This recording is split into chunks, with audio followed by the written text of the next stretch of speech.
संधिवाताविषयी काही आहेत मिथ्स आणि फॅक्ट्स म्हणून, की संधिवात हा फक्त सांध्यांचाच आजार आहे का? नाही, तर संधिवात फक्त सांध्यांचं नव्हे, सांधेदुखी त्याचा एक पार्ट असतो. तर हे बाकीच्या अवयवांना जसं की आपले heart, lungs, nerves, blood vessels किंवा ब्रेन, किडनी आणि डोळा याच्यामध्ये डेफिनेटली अफेक्ट होऊ शकतो. अच्छा. गाऊट हा फक्त पायाच्याच अंगठ्याला इफेक्ट करतो का?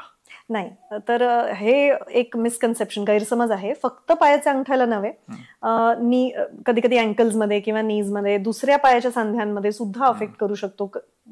इनफॅक्ट एल्बोजमध्ये, रिस्टमध्ये वगैरे सुद्धा होऊ शकतो. ते खूप रेअर आहे, पण पॉलीआर्टिक्युलर गाऊट ह्याला आपण म्हणतो.